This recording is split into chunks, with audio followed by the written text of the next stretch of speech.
Assalamualaikum warahmatullahi wabarakatuh. Para jamaah yang dimuliakan Allah SWT, bertemu kembali dengan Al-Fakir Ahmad Syamsuri. Kali ini kita akan melanjutkan bab tentang sholat qasar bagian yang keempat di dalam kitab Kifayatul Akhir. Baik, kita mulai saja. Bismillahirrahmanirrahim. Qala al-musannifu rahimahu ta'ala wa nafa'na bihi bil ulumi bidarin amin. Cabang permasalahan yang telah termasyhur di dalam mazhab Syafi'i bahwasanya tidak boleh mengumpulkan dua sholat seperti jamak karena sakit atau jalan berlumpur atau karena takut. Ini jelas ya. Imam Haramain menyatakan ada sepakat ulama akan terlarangnya jamak karena sakit.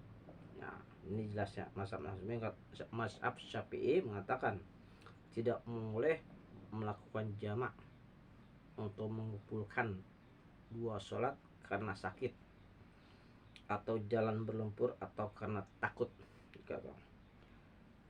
Ini tambahkan pula oleh Imam Haramain, dan ada sepakatan ulama bahwa dilarangnya jamak karena sakit. Demikian pula At-Tirmizi juga mendakwa adanya ijma tentang ketidakbolehan jamak karena sakit. Dakwaan ijma dari Imam Haramain dan At-Tirmizi itu tercegah. Atau tercegah itu terhalang maksudnya.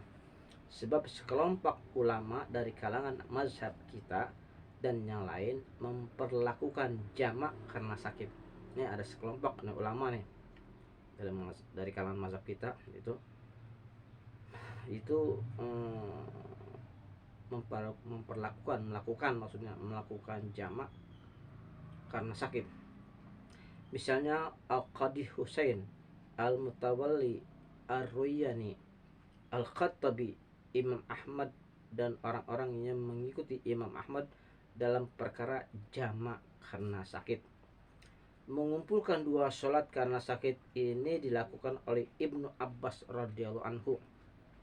Kemudian ada seseorang dari Bani Tamim menginginkan terhadap perbuatan Ibnu Abbas radhiyallahu anhu itu, maka Ibnu Abbas berkata, apakah kamu akan mengajarkan sunnah Rasul kepadaku? Celakalah kamu, mudah-mudahan kau tidak beribu. Kemudian Ibnu Abbas menyebutkan bahwasanya Rasulullah SAW melakukan jamak sholat karena sakit. Ini menurut Ibnu Abbas radhiyallahu anhu. Ibnu Sayyid berkata, kemudian terdapat gejolak dalam hatiku mengenai keterangan Ibnu Abbas itu. Maka aku mendatangi Abu Hurairah radhiyallahu anhu.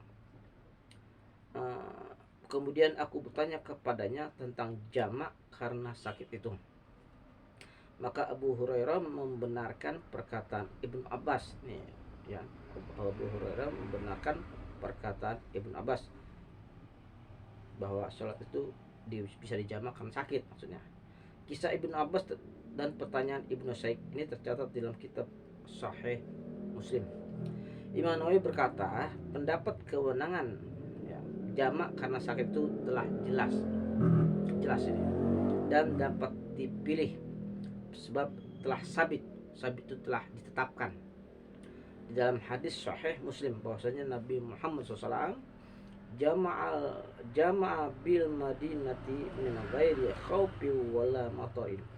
Rasulullah SAW melakukan jamak di Madinah tanpa ada ketakutan, tanpa ada hujan. Syekh Asna'i berkata bahwa apa yang telah dipilih oleh Imam Nawawi itu dinas oleh Imam Syafi'i dan Mukhtasar al-Imam al-Muzani, dan makna hadis di atas dapat juga menguatkan pilihan itu. Sebab sakit membolehkan berbuka bagi orang yang berpuasa sebagaimana bagi orang yang berpergian. Nah, dibatkan seperti itu.